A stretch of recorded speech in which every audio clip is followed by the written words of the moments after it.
Mas essa última fala do Marlon me chamou bastante atenção e eu queria... Marlon, desculpe. Fazer alguns comentários.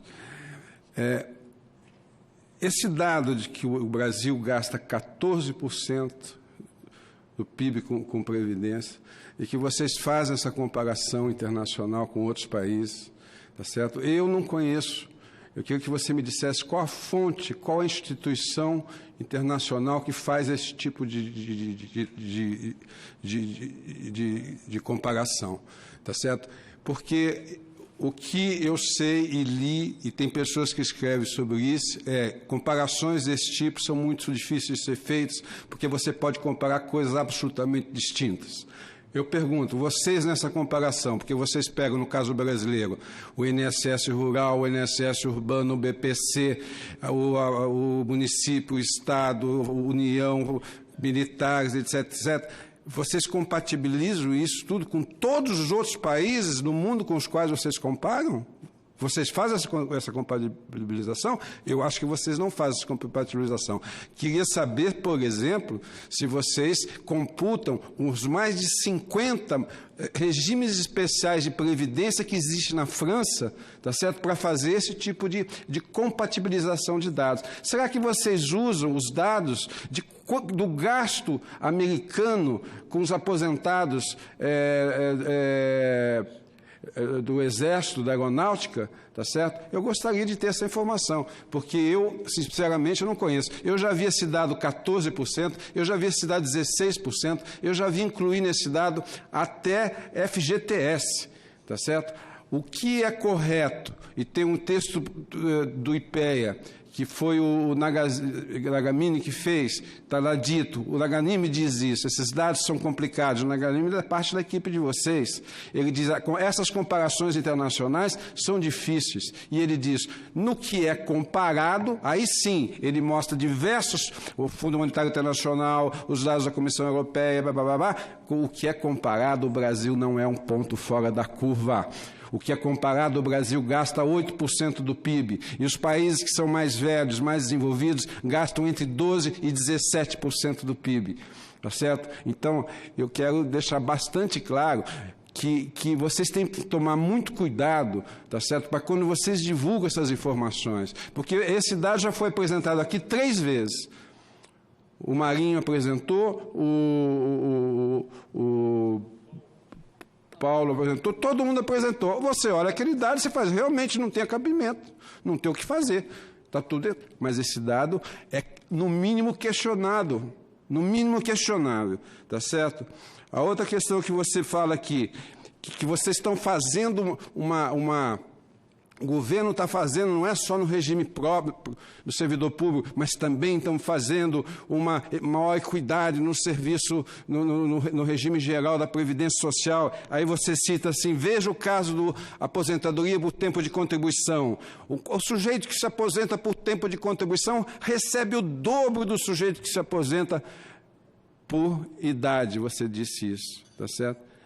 Só que na PEC número 6, página 59, está dito que o pobre que se aposenta por idade recebe R$ 1.200 e o rico que se aposenta por tempo de contribuição recebe R$ 2.300. Então, para vocês, o cara que recebe o dobro é o rico, tá certo? O rico para vocês no Brasil, para esse governo, é quem ganha R$ 2.300.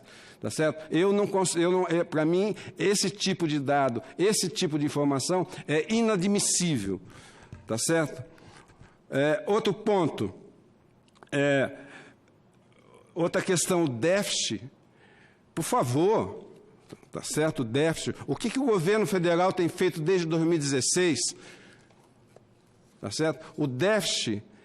Se vocês conhecessem a história, se as pessoas conhecessem a história, as pessoas saberiam que o déficit, tá certo? Não existe déficit na proteção social, porque teve um sujeito chamado Bismarck, na Alemanha, no século XIX, tá certo? Que inventou um negócio chamado sistema tripartite de financiamento. É o empregado, o empregador e o governo. Ele não fez isso porque ele era bonzinho, é porque a Alemanha estava se industrializando. tá certo? E precisava de trabalhador, o trabalhador, para trabalhar, ele precisa ter saúde, ele precisa ter educação, ele precisa ter transporte, ele precisa ter proteção contra acidentes de trabalho. Então, esse Bismarck disse o seguinte: para a proteção social, quem vai contribuir é o empregado, o empregador e o governo. É o sistema tripartite. Isso foi na Europa toda a partir da década de 20, a partir de 1940. Na década de 40, na Europa, quem fez isso foi um sujeito chamado Lord Beveridge, que é um liberal, tá certo? No Brasil, nós temos o sistema tripartite desde a década de 1930, tá certo? A Constituição de 88 deu um status constitucional ao sistema tripartite. Porque na ditadura militar também não se cumpria. Sempre a contribuição do empregado e do empregador fosse suficiente para financiar a Previdência Social, o governo não colocava a sua parte. Então, os senadores, os deputados, os constituintes, tá certo? Deram status constitucional. Se lei complementar eles não cumprem, né? Quem sabe com o status constitucional eles cumprem. E foram criadas 2 novas contribuições, tá certo? Para financiar a Previdência, inclusive a Previdência Rural, tá certo? Mas o que o governo faz desde 1989? Só considera a contribuição do empregado e do empregador. E agora vocês, esse governo, aliás, o governo passado, 2016, tá certo? Sempre foi mostrado que a Seguridade Social, até 2015, foi superavitária. Até 2015 foi superavitária. Tá certo? Se a Previdência é parte da Seguridade Social e a Seguridade Social é superavitária, da onde vem o déficit? Mas em 2016, isso está aqui nos documentos que você falou para a gente olhar, a partir de 2016 vocês criaram um outro desprezo à Constituição, que é incluir na Seguridade Social as despesas e receitas do funcionário público civil e militar. Isso o funcionário público civil está no artigo 40 da Constituição, o militar está na parte das Forças Armadas, a Seguridade Social é sobre a ordem social, tá certo? Isso é um desprezo à Constituição. Então, eu não vejo o que você está dizendo aqui, tá certo? Que vocês fizeram, estão lá todas as informações sobre elas. Não, vocês desprezam a Constituição. A área econômica despreza a Constituição desde 1989 e agora, a partir de 2016, passaram a fazer um outro desprezo da Constituição, que é incluir na Seguridade Social os gastos do servidor público civil e militar, tá certo? E com relação às projeções, como é que você projeta que hoje o gasto é 14%, em 2060 vai ser 22%? Qual o modelo atuarial que vocês têm? Quais são as variáveis que vocês usam? Quanto vocês estão projetando o crescimento do PIB? Quanto vai crescer o mercado de trabalho? Qual vai ser o aumento da produtividade?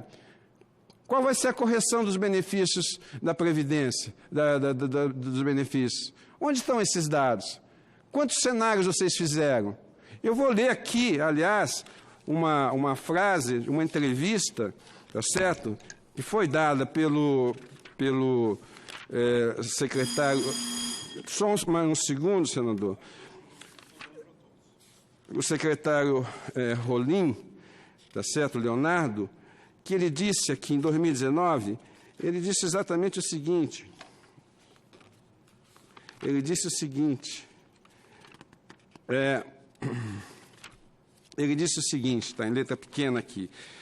Ele disse o seguinte: no caso do regime geral da Previdência, a volatilidade dos dados é muito maior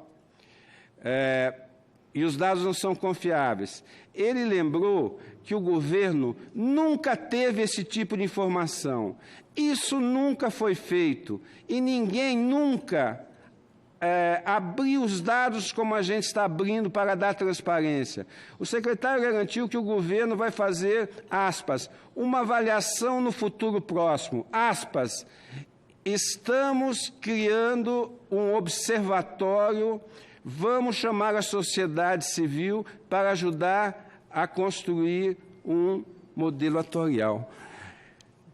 Aqui, 2019, Correio Popular.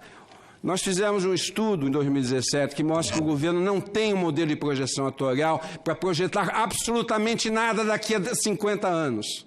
Isso é chute, não tem base científica, não tem base científica. Termino, senador, dizendo o seguinte: os economistas do mercado, no primeiro quadrimestre de 2019, erraram 10 vezes a projeção do PIB para 2019. 10 vezes.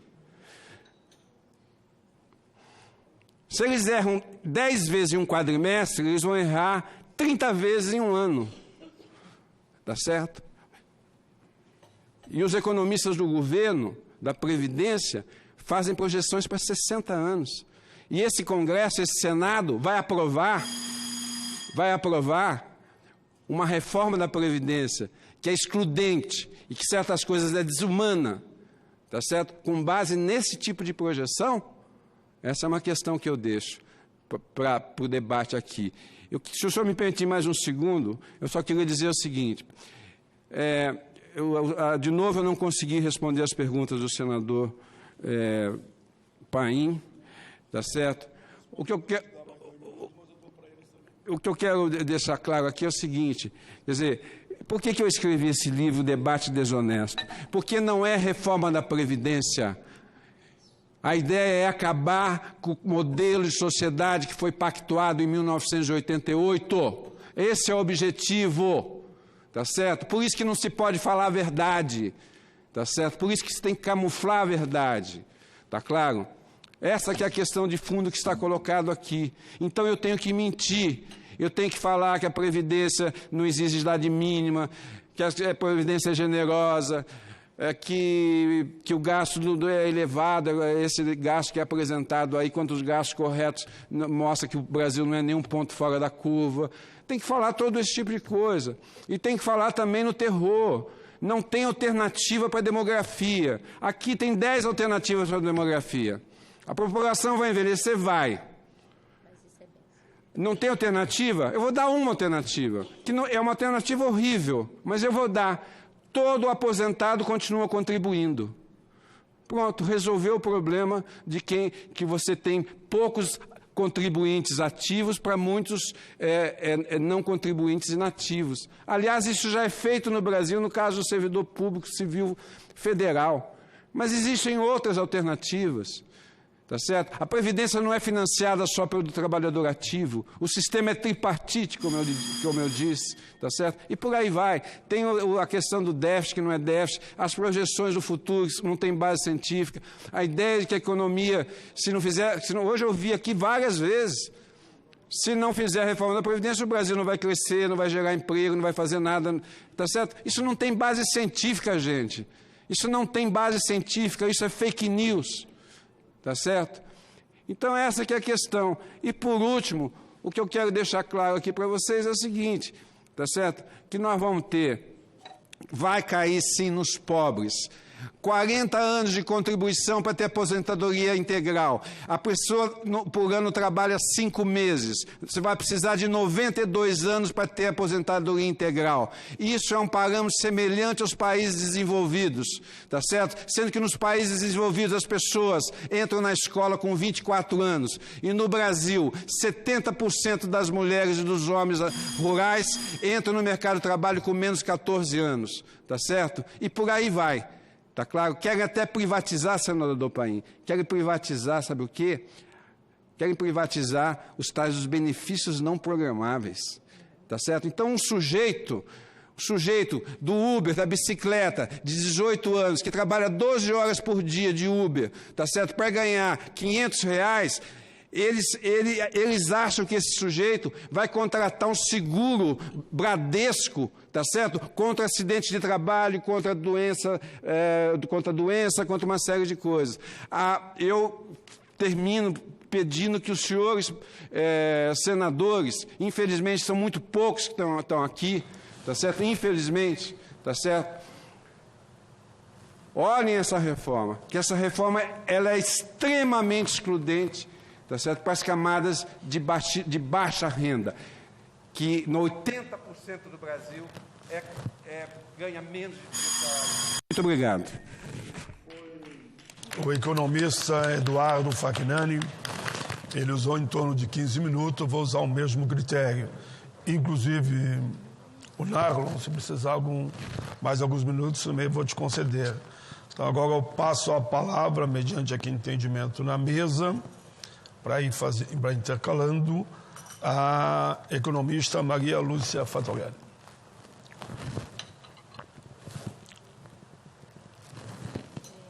Muito grata pelas questões, senador, pelo tempo. Eu queria